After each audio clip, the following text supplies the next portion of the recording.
দেখেন বললাম যদি না পাই তাহলে আপনার খবর আছে। বাট পারে ঘরের বাট পারে গতবার কিন্তু এই কথাই কইয়া গেছে। আল্লাহ জানে কিস্তির টাকা রাইখা গেছে কিনা। বাট পারে তো ভাগ্যা গেল গা। দেখি ভাবি, ওই ভাবি, ভাবি ভাই। এই কিস্তির টাকা দিয়া যান। হ্যাঁ ভাই। ভাই বলে কিস্তির টাকা রাইখা গেছে, কিস্তির টাকা দিয়া যান। রাস্তায় দেওয়া হয়েছিল ভাইয়ের লগে। হ্যাঁ আপনার ভাই কিস্তিটা ঘরে রেখে গেছে, আহেন ঘরে। আরে ঘরে যাবো কে? কিস্তির টাকা লয়ে আন যান। আহেন রে ভাই ঘরে। হ্যাঁ। কি যে বিপদে পড়লাম। এইটা আবার গায়ে গায়ে শুট করে কিনা আল্লাহ জানে। সি সি সি সি সি, এটা কোনো কাম হইলো? হ্যাঁ, এলাকার লোকজন যদি জানে তাহলে তো একবারে মানিজ্জত গেছে। এত বড় লোক মানুষ, সামান্য একটা কিস্তিওয়ালার লগে না, আমার মুখ দিয়ে কইতেও আমার লজ্জা লাগতেছে। আহা হা হা রে, তোর স্বামী আছে, তোর 6 সন্তান আছে, তোর সংসার আছে, তারপরেও চিকেন লেগে গেলি, তারপরে তোর তেল লেগা গায়ে গায়ে কিস্তি শুট করতে হইব। না না না না না, এটা কামই হলো না। কি রে বলতে কি হয়েছে? কি কামাই নাই? আর কুছ না, কি সর্বনাশ হয়ে গেছে। সর্বনাশ? কি সর্বনাশ? আরে যে জাহাঙ্গীর আছে না গো, হ্যাঁ জাহাঙ্গীর ভাই, ওই যে ঢাকায় থাকে যে জাহাঙ্গীর ভাই। হ্যাঁ ঢাকায় থাকে। হ্যাঁ ওই জাহাঙ্গীরের বউ হ্যাঁ। কিস্তিওয়ালার লাগে কিস্তি গায়ে গায়ে শুট করে। জাহাঙ্গীরের বউ পয়সাওয়ালা, সেটা ঠিক আছে, কিন্তু কিস্তি তুলছে আমি সেটাও শুনছি। হ্যাঁ, কিন্তু গায়ে গায়ে কিস্তি পরিশোধ, এটার মানে বুঝলাম না আমি।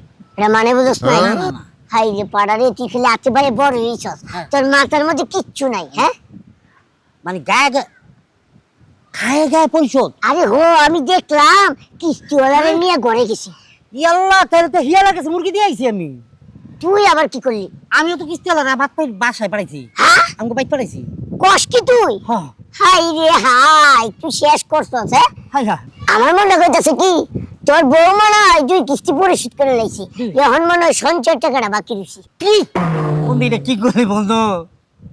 যদি আমার বউ গায়ে গায়ে কিস্তি দিয়া দেয় তাহলে তো সর্বনাশ। তার মধ্যে 2 কিস্তি দেওয়া, এখন সঞ্চয় বাকি আছে। ইয়াল্লাহ, বেকুবের ঘরে বেকুব, তুই কান্দস কি? তুই সে খুশি হবি? হ্যাঁ, তোর টাকা দেওয়া লাগতেছে না, এমনি এমনি কিস্তি পরিশোধ দিতেছে। আরে এমনি এমনি কিস্তি পরিশোধ দিয়ে আমি কি করবো? যদি হালার প্রতি আমার বউ লোকে খেউর দিয়ে হালাই তাহলে তো সর্বনাশ হয়ে যাবো গা। তাহলে দেখা যাবো অন্যের ঘরের বাচ্চা আমার কইতাছে বাপ বাপ বাপ। যে পরিস্থিতি আমার বউ রাখা, যদি কিছু কইরা হালাই তাহলে তো আমি তো আর বাপ হইতে পারবো না। তাহলে বাড়াবো বাড়া, এগুলো বয়ে নিচ্ছিস কে? তাড়াতাড়ি বাড়িতে যা। অবশ্যই বাড়িতে যাইতেছি। ওরে ও বন্ধু, হ্যাঁ, তুই কি হয়েছে? তুই আমার কথা 1 লাখ আমার পক্ষে সম্ভব না, সব একবারে করতে হবে দুজনে। হ্যাঁ জানা, ওই জুতা, জুতা কইছ? ওই পাইছি, এই পাইছ? আগে যা।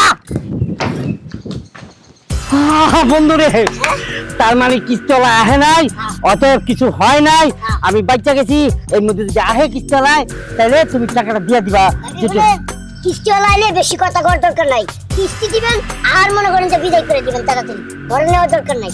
হ্যাঁ বউ, এখনকার মানে কিস্তলা প্রত্যেকটা বাড়িতে বাড়িতে জাগো লগে কিস্তি পরিশোধ করে না, যারা কিস্তি পরিশোধ করে না। এই কাম করছি।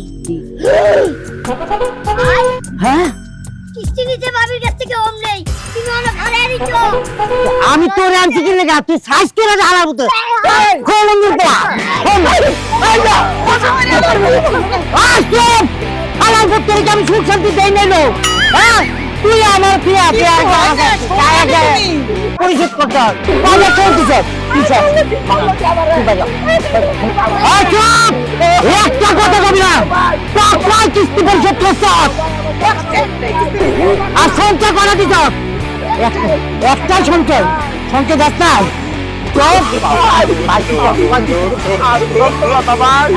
আমারে আপনার ভাবি আপনার বউ আপনাকে দিয়া আমার কিস্তির টাকা পরিশোধ করতে অন্য কিছু করি যায় ভাই, বিশ্বাস করেন। অন্য কিছু করা লাগে না তো, এইভাবে ব্যবস্থা নিতে চলবে।